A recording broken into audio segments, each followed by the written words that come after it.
আমরা লাইলাতুল কদরে নফল নামাজ পড়ব 2 রাকাত করে। মাগরিবের পর থেকে ফজরের আগ পর্যন্ত এই সময়ের মধ্যে যখনই আপনার সুযোগ হবে তখনই আপনি নামাজে দাঁড়াবেন এবং নামাজে দাঁড়িয়ে প্রথমে নিয়ত করবেন যে আমি এখন 2 রাকাত নফল নামাজ কিবলামুখী হয়ে আল্লাহর সন্তুষ্টির জন্য আদায় করিতেছি।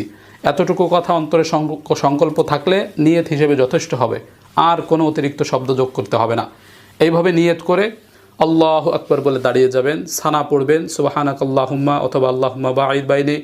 সানা পড়ার পরে আউযু বিল্লাহ বিসমিল্লাহ পড়ে আলহামদুলিল্লাহি রাব্বিল আলামিন সূরা ফাতিহা শেষ করার পরে বিসমিল্লাহ পড়বেন। বিসমিল্লাহ পড়ে যে কোনো একটা সূরা পড়বেন। এখানে নির্দিষ্ট কোনো সূরা নেই যে এই সূরা পড়তে হবে, যে কোনো সূরা আপনি পারেন পড়বেন।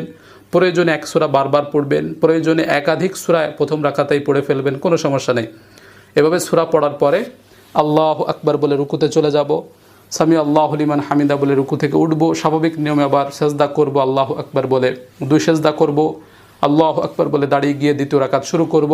শুরুতে আমরা বিসমিল্লাহ পড়ব, বিসমিল্লাহির রহমানির রহিম পড়ে সূরা ফাতিহা পড়ব আলহামদুলিল্লাহি রাব্বিল আলামিন। সূরা ফাতিহা শেষ করার পরে আবার বিসমিল্লাহ পড়ে যে কোনো একটা সূরা পড়ব, একাধিক সূরাও পড়তে পারি বা এক সূরা বারবারও পড়তে পারি। এভাবে সূরা পড়ে আবার আমরা আল্লাহু আকবার বলে রুকুতে চলে যাব। এরপরে সেজদা করব, 2 সেজদা করে বৈঠকে বসে যাব।